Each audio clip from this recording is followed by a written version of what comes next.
오늘부터 새로운 시리즈를 시작합니다. 전도서 강해인데요. 제목은 자유롭고 싶은 그대에게 라는 시리즈의 제목으로 말씀을 전하려고 합니다. 오늘 말씀의 제목은 그럼에도 불구하고 살아갈 이유라는 제목입니다. 제가 사역을 시작한 지, 그러니까 정식으로 전도사, 그리고 교역자로서, 목회자로서 사역을 시작한 지 이제 한 10년 정도 됐습니다. 그 10년을 사역하는 과정 안에서 굉장히 인상 깊었던 하루가 있었는데 어느 토요일이었습니다. 장례식 일정을 제가 이제 따라가게 되었어요. 그래서 아침에 이제 장례식의 마지막 날 이제 발인 예배를 드리거든요. 그래서 병원으로 가서 발인 예배를 드렸습니다. 발인 예배를 드릴 때 이제 사진이랑 뭐 상 같은 게 상주 분들이 갖고 계신 이제 명패 같은 것들이 나오고요. 이제 관을 들고 이제 버스에 타게 되는 거죠. 관을 들고 이제 그 차에 영구차에 보내서 차를 실어 보냈습니다. 그렇게 실어 보내면서 인생에 대해 좀 생각하는 시간이 되었죠. 근데 점심 때 결혼식을 갔습니다. 점심 때 결혼식을 갔는데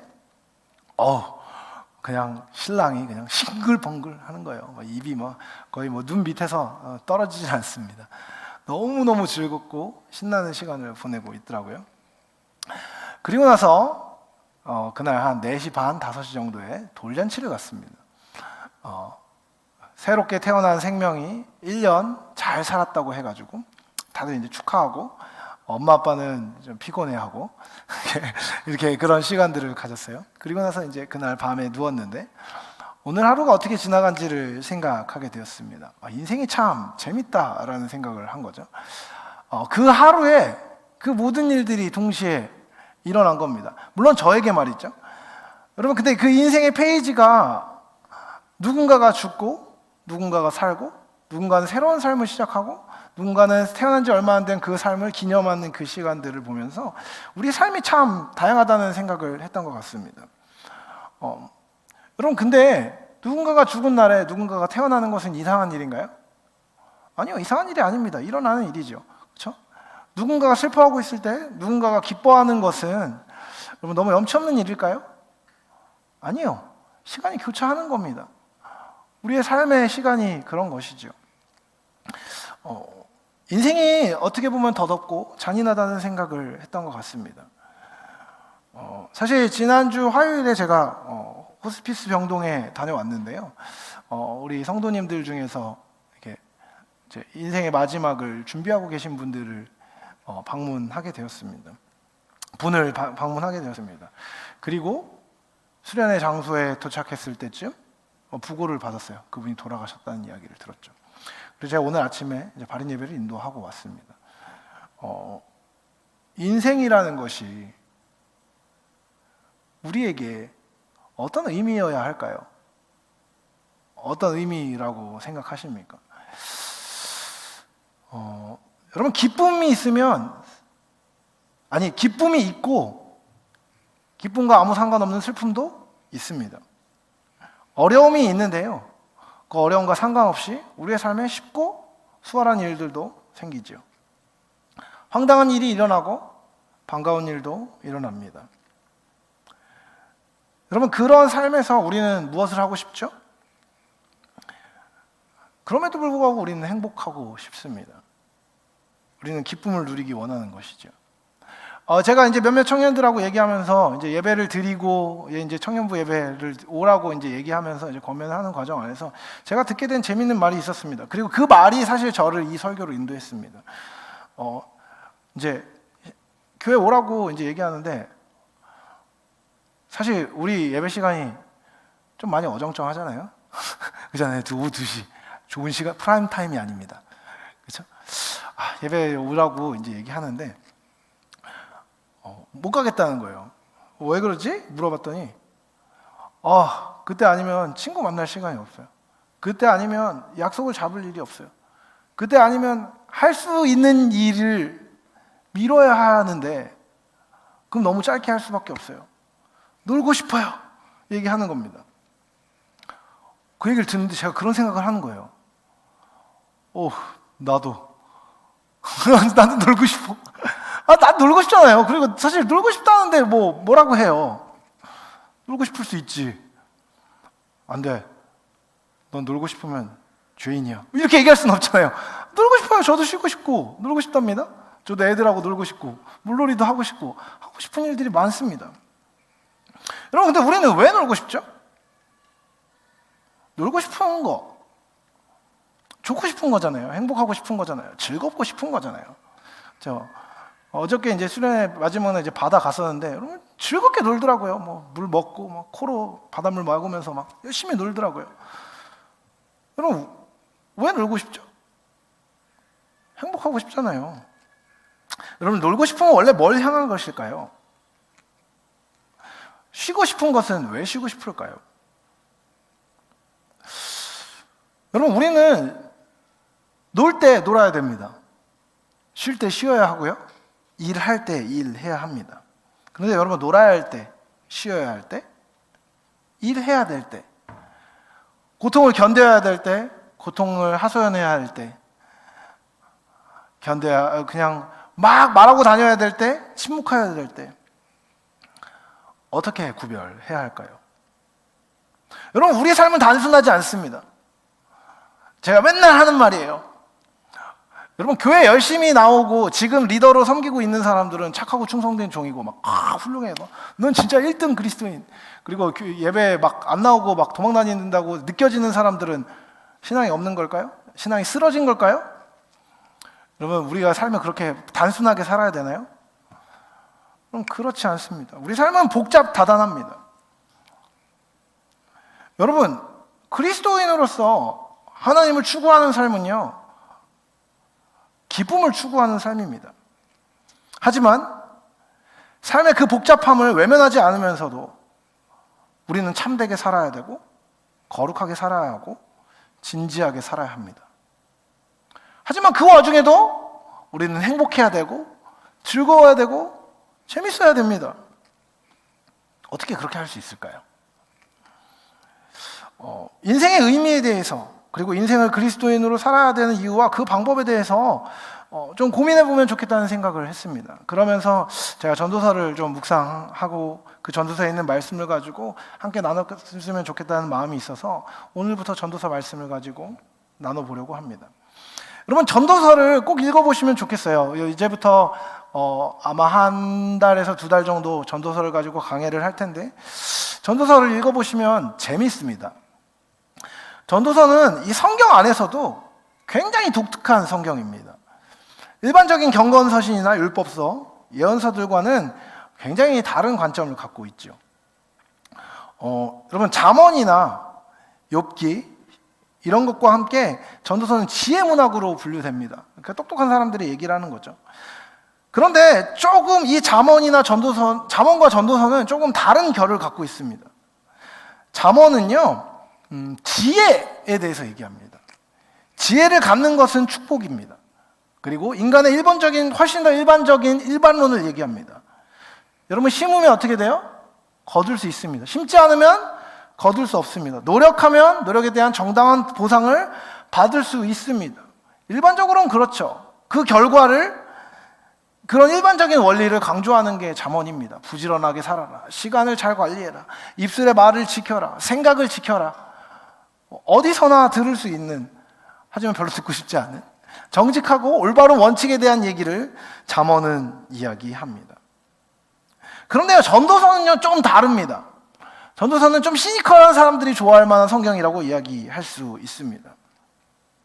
전도서는요 이렇게 물어보는 겁니다. 정말 그래? 진짜야? 진짜로 심은 대로 거둬? 진짜로 착한 사람은 잘 돼? 진짜로 노력하면 거둘 수 있어? 라고 물어봅니다. 여러분 권선징악 아시죠? 권선징악 선을 권하고 악을 징벌한다 라는 뜻입니다. 여러분 착한 사람이 잘 되고 악한 사람이 안 되는 게 맞습니다. 그렇죠? 근데 여러분 그게 칼같이 지켜지는 곳은 어디죠? 보통은 문학 장르입니다. TV 속에서 그렇습니다. 그렇죠? 여러분 우리의 삶은 어때요? 그렇게 기계적으로 딱딱 인과의 법칙 안에 있지 않습니다. 여러분, 공부를 열심히 하는 놈이 공부를 잘했으면 좋겠는데 공부는 어떤 놈이 잘해요? 보통 잘하는 놈이 잘합니다. 그죠? 공부를 못하던 사람이 열심히 갑자기 공부를 막 하면 성적이 쭉쭉 오르는 거는 잘 일어나지 않습니다. 그죠? 여러분, 성실하고 착한 남자를 여자들이 좋아한다고 얘기하는데 아닙니다. 나빠도 잘생긴 남자를 여자들은 좋아합니다. 제가 알고 있어요.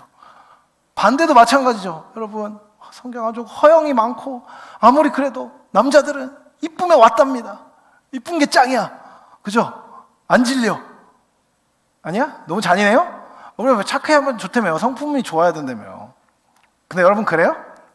네, 우리 소위 말해서 이제 얼굴 파먹고 사는 남자 여자들 있어요, 없어요? 아닌 척하는 거예요 지금? 내가 아는데 몇 명?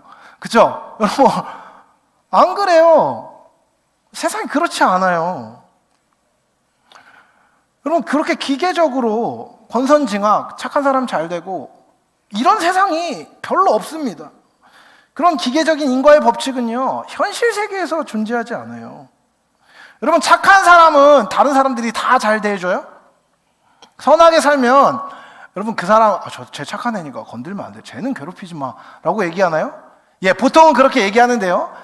그렇게 얘기하는 것을 안 지키는 애들이 꼭 있습니다. 착하면 더 괴롭히고, 나쁜 짓 하고, 막 이용해 먹고, 가스라이팅 해가지고, 막 돈 갖고 오라고 그러고, 막. 이런 애들이 있어요, 없어요? 없어요? 있어요. 여러분, 제가 얼마 전에 저희 집 앞에 있는 놀이터에서 너무 마음 아픈 장면을 봤습니다. 경안초등학교에는 그 특수학급이 있어요. 그래서 조금 장애를 갖고 있거나 지적 장애를 가진 아이들을 특별한 학급에 묶어서 이제 거기서 수업을 진행합니다. 근데 저희 아파트 놀이터에는 그 푸른반에 있는 아이가 항상 놀고 있어요. 항상 놀아요. 거기서 계속 놀아요. 저도 잘 알고 있습니다. 근데 그 아이가 1학년인데 할머니가 맨날, 할머니도 약간 비슷하셔서 할머니가 맨날 10,000원씩을 주세요. 근데 초등학교 3학년 되는 애가 걔한테 가서 이렇게 얘기하는 겁니다. 누구누구야, 나 과자 좀 사줘.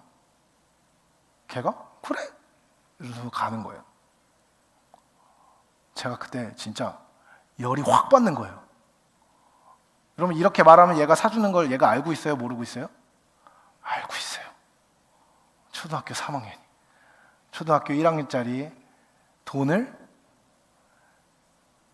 이용해 먹는 거죠. 아니, 나는 내가 사달라고 했는데 안 사주면 억지로 사달라고 한 거 아니에요? 라고 얘기하지만 사달라고 하면 사줘요? 안 사줘요? 사줘요. 사주는 거 알아요. 그걸 이용해 먹는 거예요. 제가 화가 확 났습니다. 근데 여러분, 화 내면 돼요? 안 돼요? 안 되지. 얘가 사준다고 한 건데. 제가 너무 화가 나서 제 아들한테 너도 그런 적 있어? 걔나 유은이만 한 번 쫑코 먹었습니다. 여러분, 꼬맹이들이 얼마나 영악한데요. 나쁜 짓을 얼마나 많이 하는데요. 착하게 살라고 초등학교에서 그렇게 많이 교육받아도 착하게 안 사는 애들이 너무 많습니다. 의인도 고난받고, 아니 심지어 걔도 의인이 아닐 때도 많습니다. 자기의 연약함을 무기로 삼아서 다른 사람들을 흔드는 일, 유치원에서도 많이 일어납니다. 어린이집에서도 일어나요. 여러분, 의인도 고난받고 악인도 잘 사는 것 같은 현실 우리 앞에 있습니다. 어떤 의미가 있을까요? 시간과 시간, 공간과 공간, 기억과 기억, 사건과 사건 사이에 그 잃어버린 고리에 대해서 전도서는 물어보는 거예요. 자, 봐봐, 애들도 이러고 살잖아. 착한 애들, 사람들, 등쳐먹는 사람들이 잘 되는 것 같은데? 그리스도인은 행위로 구원을 받기 때문이 아니라 우리가 예수님을 사랑하고 예수님과 연합된 삶의 아름다움을 보이기 위해서요, 여러분, 높은 도덕적인 기준을 제시받습니다. 그리고 그 기준으로 살기 위해 애쓰는 과정에서 다양한 갈등을 겪게 되는 게 사실입니다. 제가 이제 옛날에 한번 왕창 뭐라고 한 적은 있는데, 우리 회장님은 자신의 그리스도인됨을 친하지 않으면 잘 드러내고 싶지 않다고 얘기합니다. 왠지 아세요? 많이 대어봤거든요. 이건 이제 제 해석입니다. 제가 그렇게 얘기해요. 그래도 그러면 안 된다. 그런 얘기를 하는데 뭐 나름대로의 이유가 있습니다. 그리고 그 이유가 잘못된 거라고 저는 생각하지 않아요. 무조건 뭐 정죄하고 이런 게 아닙니다. 여러분, 그리스도인이라고 하면 뭐라고 그래요? 너 교회 다니는데 그래도 이 정도는 해줘야 되지 않아? 예수님 믿는다며. 야, 뭐 이런 애가 다 있어. 이런 얘기 들어본 적 있으세요? 전 진짜 많이 들어봤습니다. 그리고 솔직히 스스로도 좀 열받는 경우가 있어요. 야, 쟤는 그렇게까지 안 하는데 왜 나는 그렇게 해야 되나? 쟤는 제가 잘못한 거잖아. 근데 왜 나한테 용서하라고 그래? 억울한 마음이 들 수 있습니다. 나는 왜 참아야 돼? 쟤네는 안 참는데. 여러분, 뭔가 나는 사랑을 해야 되는데 다른 사람은 그렇게 안 하면서 이기적으로 사는데 그 이기적인 삶이 더 윤택한 것 같아 보이는 느낌이 드는 현실에서는 더더욱 그렇습니다. 여러분, 이런 갈등을요, 전도서는 여과 없이 표현합니다. 신앙인의 내면에서 일어나는 회의, 의심, 허무감, 고민을 굉장히 정직하게 다루는 게 전도서입니다. 고통이나 무의미를 경험하는 우리들이 이 성경을 읽으면 그런 생각이 드는 거죠. 아, 이게 나만 하는 생각이 아니었구나. 여러분, 전도서는요, 신앙의 확신만이 아니라 신앙의 여정 속에서 경험하는 실망, 회의도 하나님 앞에 놓일 수 있다는 사실을 보여줍니다. 그런 의미에서 전도서는요, 인상에 대한 대책 없는 낙관론이 아니라 현실을 높고 복잡한 상황을 직시하며 그럼에도 불구하고 그리스도인으로서 하나님을 경외하며 살아갈 이유를 탐구한다는 우리의 목적을 달성하기 위해서는 아주 좋은 본문이라고 생각합니다. 전도서 1장 초반부는요, 전도서 전체를 관통하는 말씀입니다. 특별히 1장 2절은요, 저는 헛됨 선언이라고 명명합니다. 1절에서 성경의 저자는요, 스스로 전도자라고 부릅니다. 여러분, 이 전도자라는 말이 조금 오해가 있을 수 있는데, 전도자 하면 뭔가 전도하는 사람인 것 같잖아요. 이거의 원어적인 의미를 보면요, 지혜를 모아서 가르쳐주는 사람입니다. 말 그대로 도를 전하고 올바른 진리의 기준을 알려주는 사람을 전도자라고 불러요. 일종의 현자라고 봐도 과언이 아닙니다. 지혜자라는 것이죠. 근데 이 지혜로운 지혜자가 웬만한 세상의 지혜를 다 통달했다고 스스로 여기는 이 사람이 하는 말이 뭐라고요? 헛되다라는 얘기입니다. 헛되다. 여러분, 헛되다는 말을 몇 번 해요? 헛되고 헛되며 이 두 개를 묶은 말을 몇 번 하는 겁니까? 3번 하는 겁니다. 삶은 완전수죠. 반복을 3번에 걸쳐서 행합니다. 다 헛되다는 것이죠. 그는 해 아래 수고하는 모든 수고가 별거 없다고 말합니다. 어차피 열심히 해봐야 궁극적인 유익함이 너한테 오지 않을 거라고 얘기합니다. 그리고 4절에서 7절은 갑작스러운 선문답이 나옵니다. 한 세대는 가고 한 세대는 오되 땅은 영원히 있도다. 여러분, 인간 세대는 흘러가는데요, 자연은 변하지 않습니다. 우리가 뭔가 성장하는 것 같고 우리가 뭐라도 되는 것 같이 느껴지는 그런 상황들이 있을 때가 있지만 인간은 한없이 변화하고 일시적이고 그와 같이 크고 놀라운 자연 현상 앞에서는 별거 아닌 존재입니다. 그리고 무던히 흘러가는 시간을 멈출 수 있는 방법을 우리는 갖고 있지 않습니다. 해, 바람, 강물을 여러분, 우리의 힘으로 멈출 수 있나요? 멈춰지지 않습니다. 끊임없이 움직입니다. 근데 여러분, 그 움직임 가운데 무슨 성취가 있을까요? 해가 움직였기 때문에 그 덕분에 무슨 일들이 있습니까? 예, 맞아요. 우리는 해의 유익을 누립니다. 바람의 유익을 누립니다. 그런 것에 유익을 누리지만 그것들은 우리에게 유익을 주기 위해 그 일을 하지 않습니다. 의미가 없어요. 그렇죠? 그냥 되는 겁니다. 8절을 보면 여러분, 이런 자연 만물의 상황 안에서 인간의 노력은 덧없습니다.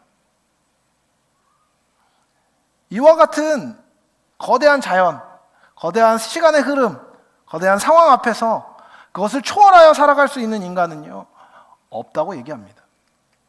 우리는요, 그 안에 그냥 사는 거예요. 그리고 9절에서 10절에서 전도자는 또 한 번 시니컬한 말을 내뱉습니다. 해 아래 새 것이 없다. 여러분, 우리 새 것이 많이 나오잖아요. 여러분, 그거 아세요? 저 좀 이렇게 하면 또 저 나이 들어 보이는 것 같은데, 핸드폰, 스마트폰 생긴 지 불과 16년, 7년 됐습니다. 말하면 나이 많아 보여서 싫긴 한데 저 군대에 있을 때 나왔어요. 핸드폰, 아이폰 처음 나왔습니다. 막 이러면서 스마트폰 갖고 막 신기하다고, 핸드폰으로 사진 찍을 수 있다고 막 이러고, 와, 핸드폰으로 인터넷도 하고 막 요금도 많이 안 나온다고 막 감탄하고, 막 카카오톡 보면서 야, 이제 그럼 문자 안 쓰는 거야? 막 이런 거 하고, 난 카카오톡 불편하다고 문자 쓰고 막 이랬던 때가 제가 좀 있었습니다. 좀 부끄럽네요. 여러분 새로운 것들이 나오잖아요. 여러분 요즘에 AI 난리 아닙니까? 여러분 요즘에 챗GPT로 완전 새로운 세상이 열립니다. 뭐 물어보면 다 대답해줘요. 그죠? 이렇게 새 것이 있는데 여러분 왜 새 것이 없다고 얘기할까요? 여러분 인간의 존재의 본질적 문제는요, 바뀌지 않습니다. 그런데 여러분 인간은요, 이전 세대를 기억하지 못합니다. 같은 실수를 반복하죠. 많이 쓰는 말 있지 않습니까? 인간의 욕심은 끝이 없고 같은 실수를 반복한다. 그렇죠? 인간은요, 과거를 잊고 반복하고 미래는 현재와 동일한 무의미한 순환을 계속합니다. 인간의 역사조차 해 아래서는 구속 없는 반복일 뿐 의미의 누적이 없지요. 여러분 전도자는요, 해 아래라는 말을 좋아합니다. 전도서 전체에서 해 아래서라는 이 단어는요 29번 등장합니다. 근데 여러분 이 해 아래라는 표현은요 굉장히 신학적인 표현입니다. 하나님을 생각하지 않는 인간의 삶의 모든 영역을 전도자는 해 아래라는 단어로 표현합니다. 하나님을 생각하지 않은 채로 세상을 보고 그 안에서 합리적으로 판단하면 여러분 어떤 결과가 나올까요? 여러분 정말 하늘 무서운 줄 모르고 하나님 없다고 치고 이 세상에서 살면 어떻게 살아야 됩니까? 여러분 도덕, 규칙 별로 중요하지 않을 수 있습니다. 그렇죠? 모든 사람이 욕심을 갖고 있고 욕망을 갖고 있습니다. 그것의 종류는 다를 겁니다. 누구는 인정욕이 갖고 있을 수 있고 무욕이 있는 사람도 있고 여러 가지 욕심들이 있을 겁니다. 이것의 종류는 다르지만 여러분 그것을 만족시켜주는 것, 나를 만족시켜주는 것을 찾는 게 아마 최고의 가치가 될 겁니다. 그리고 그것을 이루기 위해 애쓰는 것이 삶의 중요한 기조가 되겠지요. 여러분 그러면 어떻게 돼야 됩니까? 나를 만족시켜주는 것을 찾아야 되는 겁니다. 돈을 많이 버는 것, 힘이 있는 사람이 되는 것, 사회적 지위와 체면을 갖추는 것은요 해 아래서는 당연한 겁니다. 하나님 없이 사는 사람들이 그런 걸 추구한다고 세속적이라고 욕하지 마십시오. 왜냐하면 그냥 그 사람들은 원래 세속적인 거니까요. 그 이상한 일이 아닌 겁니다. 여러분 해 아래에 있는 세상에 새로운 것은 없습니다. 스마트폰, AI와 같은 새로운 기술이 아무리 쏟아져 나와도요 이것의 본질이 뭔지 아세요? 편해지고 싶은 겁니다. 더 많은 지식을 갖고 싶은 겁니다. 더 많이 다른 사람과 연결되고 싶은 겁니다. 왜요? 연결을 통해 내가 있음을 누리고 싶기 때문이죠. 내가 행복해지고 싶기 때문입니다. 내가 편해지고 싶기 때문입니다. 여러분 아무리 새로운 기구가 나와도 아무리 새로운 기술이 발명돼도 그 기술의 목적은 결국 무엇입니까? 행복해지는 것, 편안해지는 것, 즐거워지는 것입니다. 만족하는 것입니다. 여러분 그런 의미에서요 스마트폰과 AI는요 냉장고랑 에어컨과도 크게 다를 게 없습니다. 인간의 삶을 윤택하게 해주고 편안하게 해주기 위한 것, 그와 같은 것들이 가져다 주는 변화는요 커요. 너무너무 큽니다. 그런데요 그것은 인간의 삶의 참된 의미에 대해서 대답해 주지 못합니다.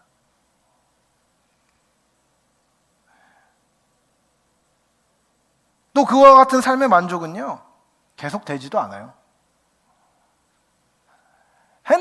여러분 핸드폰 없어지면 어떻게 돼요?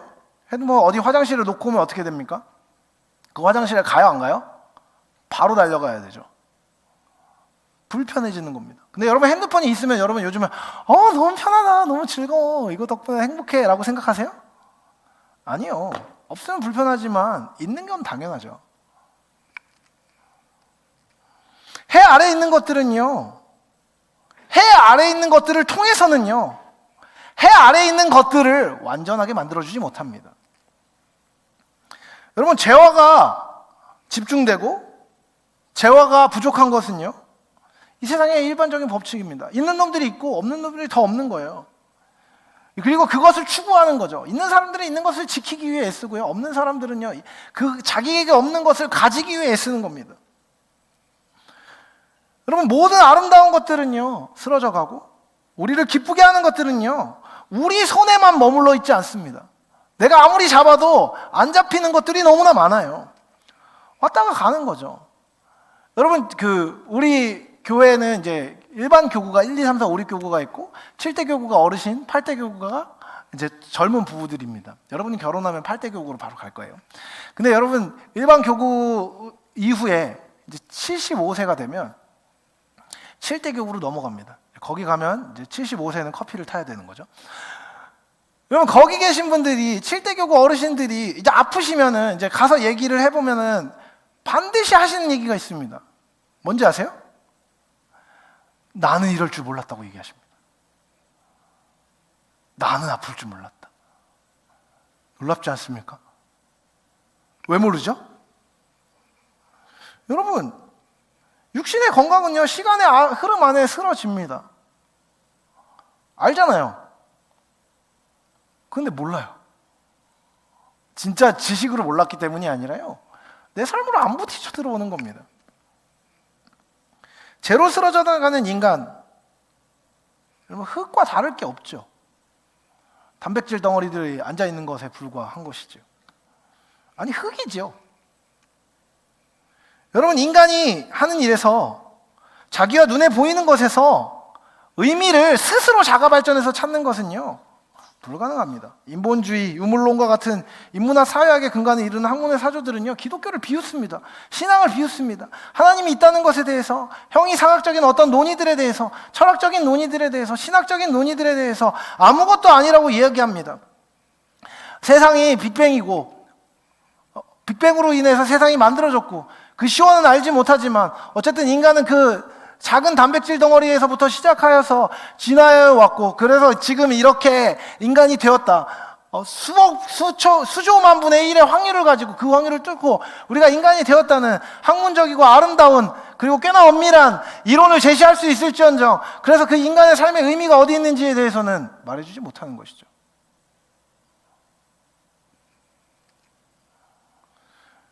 삶의 궁극적인 의미, 기쁨, 행복의 방향을 도출해내는 것은요 자기의 힘으로 할 수 있는 일이 아닙니다.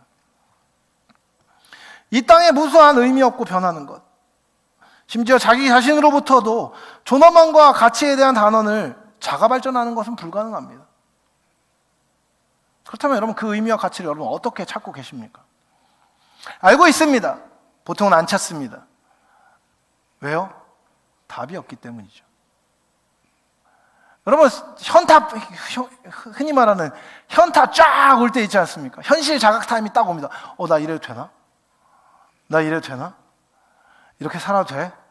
진짜로? 야, 이렇게 막 우울증 오고 막 뭐 오고 이렇게 시험 열심히 준비했는데 막 떨어지고 허무하고 이 와중에 내가 살아도 돼? 어떻게 살아야 돼? 그 고민에 대한 답을 찾고 나서 여러분 사십니까? 아니요, 그렇지 않습니다. 왜요? 그 다음 할 일이 있기 때문이죠. 출근도 해야 되고 돈도 벌어야 되고 먹고 살아야 되니까 그 의미를 생각하지 않습니다. 하지만 여러분, 그렇게 살다 보면 계속 현실 자각 타임이 오고, 그렇게 시간의 흐름 안에서 살다 보면 의미를 찾지 못한 채 허무하게 사는 겁니다. 놀고 싶을 때 놀고, 쉬고 싶을 때 쉬고, 하고 싶을 때 하는 일들이 젊을 때 되어지게 될지도 모르지만, 어느 순간 여러분의 삶이, 여러분의 재미가, 여러분이 기뻐하는 그 어떤 것들을 할 수 없는 순간이 올 때, 우리는 지금 이것을 왜 해야 되는지, 어떻게 해야 되는지에 대한 고민을 시작하게 되는 시점이 온다는 것입니다. 여러분, 어떤 존재의 의미는 누가 부여하는 것일까요? 여러분, 창조자의 의도가 파악될 때요, 어떤 존재의 목적이 발견될 수 있는 것입니다. 여러분, 과외 칼이 있다고 한번 생각해 볼까요? 쌍둥이 칼, 과외 칼, 잘 들어요. 손 조심하십시오. 근데 그 쌍둥이 칼로 사람을 찌릅니다. 그러면 그 목적에 부합하게 사용되는 걸까요? 아니요. 하지만 찌를 수 있기는 합니다. 최고의 명검을 벼렸다고 생각해 볼까요? 삼국지에 나오는 의천검이 있다고 생각해 보십시오. 의천검이 있어요. 와, 멋지게 들어서 사과를 착 자릅니다. 사과 껍질을 깎습니다. 해도 돼요? 하면 안 돼요? 할 수 있죠. 하지만 의도와 목적에 맞게 사용되고 있지는 않은 겁니다. 우리 삶에 대한 참되고 바른, 그리고 우리가 느끼기에 새로운 의미는요, 우리의 목적과 반드시 연관됩니다. 여러분, 해 아래는요, 그것을 찾아질 수 없습니다. 그것이 발견되지 않습니다. 해 아래는요, 모든 것의 시작이 존재하지 않기 때문입니다. 해 아래에 있는 것들은요, 던져진 것들입니다. 만들어진 것들입니다. 그래서 그 안에서는 의도를 찾을 수 없어요. 하지만 해 너머에 하나님 앞에서 우리의 삶의 의미는 비로소 발견될 수 있는 것입니다. 그리고 그 발견된 그 의미에 대한 믿음과 그 믿음을 지키고자 하는 올바른 태도가 우리의 삶을 지탱해주는 기둥의 역할을 하는 것이죠. 해 아래에 있는 것을, 모든 것을 보는 제한된 시각을 넘어서서 하나님의 말씀은 우리를 그 모든 것을 창조하신 분이 있다고 말해주고 알려줍니다. 그리고 우리를 창조하신 목적이 영광스러운 창조주의 아름다움을 누리고 반영하며 그로 말미암아 기뻐하는 것이라고 말해요. 이 말씀을 붙들면 해 아래 살아도 해 아래에 있는 것에 매이지 않고 살 수 있는 것이죠. 여러분, 해 아래에 있는 새로울 것 없이 당연하게 여겨지는 세계관을 취하는 것들을 멈추십시오. 여러분이 정말 자유롭고 싶다면, 여러분이 정말 행복하고 싶다면, 정말 안정된 평안을 누리고 싶다면 더욱더 그리하십시오. 여러분, 여러분이 갖고 있는, 여러분이 하고 싶은, 놀고 싶은 일들, 여러분이 하고 싶은, 여러분을 배불리고 싶은 일들, 여러분을 행복하게 해준다고 믿는 어떤 활동들, 정욕을 취하기 위해서 하는 음란한 일들, 나의 육신을 기쁘게 하기 위해서 마시는 헛된 것들,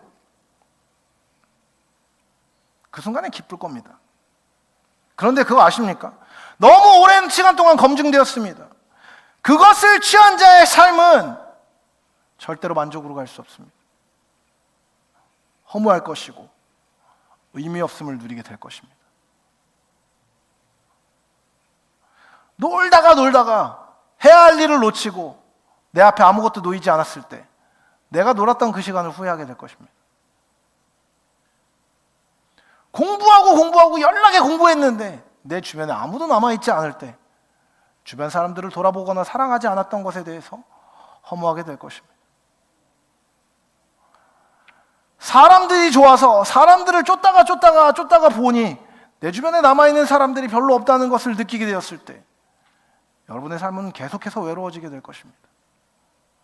술 먹고 노는 것이 너무 즐거워서 술 열심히 먹다가 간이 다 상해가지고 죽을 날이 되었을 때 여러분 그때 먹었던 그 술을 후회하게 될 것입니다. 여러분의 판단으로 여러분이 기쁘게 여겨지는 그것들을 여러분이 추구하였을 때 여러분 그것은 반드시 헛된 것으로 가게 되어 있습니다. 우리는 모두 스스로의 힘을 의지하고 그 힘으로 참된 의미를, 그 의미 있는 삶의 방법을 찾기에 부족하고 형편없는 사람들입니다. 여러분 스스로를 신뢰하고 스스로의 방법을 찾으려고 하고 스스로를 만족시키려는 시도를 멈추십시오. 여러분을 만족시키고 올바르고 행복한 길로 갈 수 있도록 하는 힘은 여러분 안에 있지 않습니다. 여러분 밖에 있습니다. 그리고 그 밖은요, 해 아래가 아니라 해 너머에 있는 것입니다. 해 너머에 있는 창조주를 기억하지 않으면 모든 것은 헛됩니다. 네, 그렇습니다. 여러분, 예수님은요, 이 해 아래로 오셔서 해 너머에 있는 세계관을 가져오신 분이셨습니다. 이렇게 해야만 한다는 모든 세상의 고정관념을 그분은 깨셨습니다. 여러분, 하나님이셨던 예수님은 모든 것을 소유하셨습니다. 그분은 부요함 그 자체이셨지요. 그런데 그분은 자기를 비워 종의 형체를 입음으로 이 땅에 오셨습니다. 일반적으로는요, 자기의 능력을, 자기의 훌륭함을 자기의 소유로 증명합니다. 근데 예수님은요, 자기가 가진 소유를 기꺼이 포기함으로 그 모든 것을 증명하셨습니다. 예수님은 아무것도 잃을 것이 없고 잃어버릴 수 없는 만왕의 왕이셨지만 십자가에서 하나님과 단절을 경험하셨습니다.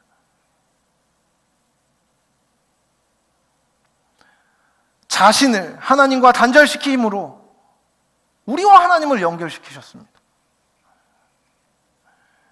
살기 위해서, 적어도 로마 병정들이 왔을 때 그분은 살기 위해서 그들을 밟고 일어서서 힘으로 누를 수 있었습니다. 그런 권세와 지혜와 능력을 그분은 모두 갖고 계셨습니다.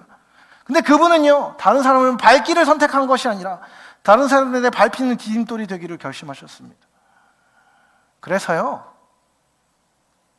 당신의 하나님 되심을 그 모든 역설로 보여주셨습니다. 여러분, 힘이 센데 택도 없이 존재의 격차가 있는 이에게 져주는 사람은 어떤 사람입니까? 저도 상관없는 거죠. 저도 이게 게임이랑 상관이 없다는 것을 아는 사람만 그렇게 할 수 있는 겁니다. 그만큼의 여유가 있어야 되는 것이죠. 철저히 져주는 겁니다. 여러분, 모든 지식을 갖고 있는데 일자 무식한 사람한테 결정권을 줄 수 있는 사람은 무엇입니까? 그렇게 해도 수습할 수 있는 사람입니다. 누가 가장 아름다운데 추한 자에게 더 아름다운 자라는 칭호를 넘겨줄 수 있습니까? 그래, 네가 더 이뻐, 네가 더 아름다워, 네가 더 훌륭해라고 얘기할 수 있는 사람은 무엇입니까? 내 앞에 있는 사람이 아무리 훌륭해도 상관없는 사람만 그렇게 할 수 있는 겁니다. 아니면 미치광이거나 말이죠. 하지만 예수님은 미치광이가 아니라 하나님이셨습니다. 그리고 하나님이신 예수님은 그것을 통해 모든 이름 위에 뛰어난 이름을 취하신 것이죠. 여러분, 만약에 예수님이 그렇게 하다가 그냥 죽었으면 끝인 겁니다. 꽤나 고상하게 살고 잘난 척하다가 그냥 죽은 거죠. 그냥 고상한 몸부림 정도였을 겁니다. 근데 여러분, 그분은 부활하셨습니다. 그래서 해 너머의 새 것을 우리에게 보여주셨죠. 그 경기장의 법칙으로 그 해 아래에 있는 것들을 더 가지려고 하고 더 높아지려고 하고 더 무엇을 행하려고 하는 그 모든 시도가 아무 의미 없음을, 그 법칙은 아무리 그 법칙을 따라 승자가 되어도 영원할 수 없음을 그분은 보이셨습니다. 경기장의 법칙을 바꾸고 바뀌어진 그 법칙으로 충분히 살아갈 수 있을 뿐만 아니라 그 세상을 이길 수 있다는 것을 예수님은 보여주셨습니다. 아니, 이 땅에서 살 때 참된 행복을 누리고 참된 승자의 자리에 가는 것은 예수 그리스도를 따르는 그 법칙으로만 가능하다고 예수님은 보이신 것이죠. 이 예수를 믿는 것, 그분과 연합되어 닮는 것이 경기장을 바꾼 자의 삶입니다. 허무하고 아무 의미도 없는 헛된 행위가 아니라 하나님을 신뢰하며 하나님의 진리가 내 안에 사시도록 나를 포기하는 것, 손해보고 십자가를 지고 자기를 부인하는 것, 그리고 그렇게 부인할 때 하나님이 일하시는 것을 보는 것, 그리고 그것을 봄으로 말미암아 승자의 자리에서 기쁨을 누리는 것, 그것이 그리스도인의 삶입니다. 어제 어떤 지체랑 얘기하는데 기도하면서 그렇게 얘기했대요. 하나님, 이거 하기 싫어요, 안 하게 해주세요. 뗐었다고 합니다.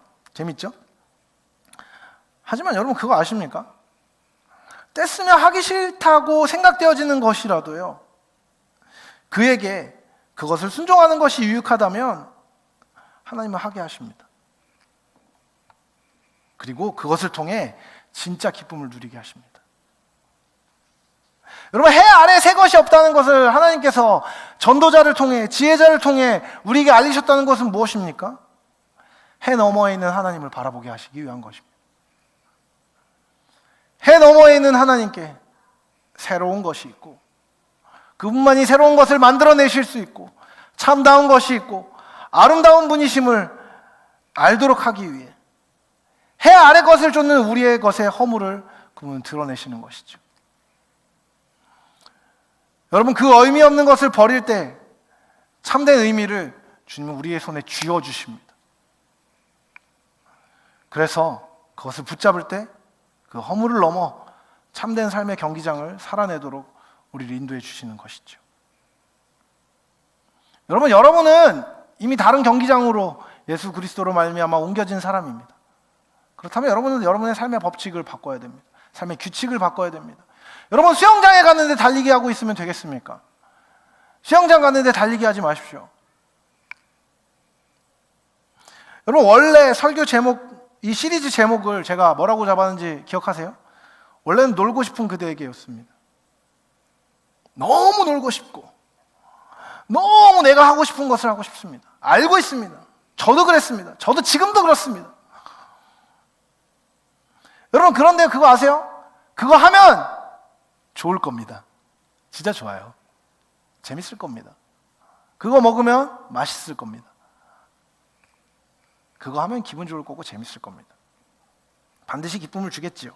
하지만 여러분, 그 감각에 속지 마십시오. 하나님과 연결되지 않은 채 그것을 하나님이 주신 경계 밖으로 넘어서서 여러분 마음대로 하죠? 그것은 여러분을 고통스럽게 할 것입니다. 여러분, 그것들은 영원하지 않습니다. 죽으면 다 소용없다고 여기는 것처럼 말이죠.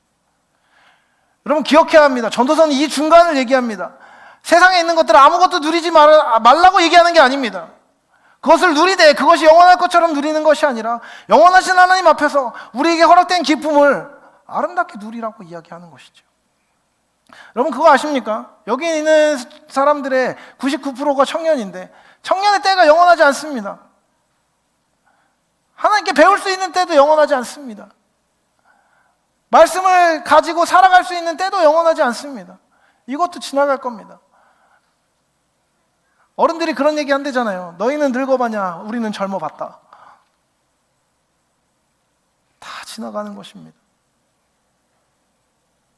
여러분, 여러분의 삶에 있는 전도서가 얘기하는 건 그겁니다. 여러분의 삶에 있는, 우리의 삶에 있는 기쁨을 누려야 한다, 누릴 줄 알아야 한다. 하지만 그것을 누리되 그것이 영원하지 않고 영원하신 하나님 앞에 있음을 기억하고 참된 의미를 찾고 붙잡고 살라고 전도서는 얘기합니다. 인생의 허무함과 어려움, 덧없음에도 불구하고 우리가 해 아래서 계속 걸음을 걸으며 살아야 하는 이유는요, 해 너머에 계시는 하나님이 그 아래서 해 너머에 있는 것을 미리 알고 기쁨을 누리며 살도록 우리를 부르시고 우리와 함께 하시기 때문입니다. 말씀을 마무리하겠습니다. 여러분, 지금 청년의 때 여러분의 삶에 있는 것을 누리십시오. 하지만 그것을 누릴 때 여러분이 누릴 수 있는 최고의 기쁨이 그것인지를 생각하십시오. 죽어도 영원한 것을 기억하십시오. 그리고 그 영원에 잇대이도록 여러분의 삶을 드리십시오. 그것을 지혜라고 부릅니다. 그 지혜로운 삶이 여러분을 참된 행복으로 인도할 것입니다. 그 행복을 함께 누리는 저와 여러분이 되실 수 있길 사랑하는 주님의 이름으로 축복합니다.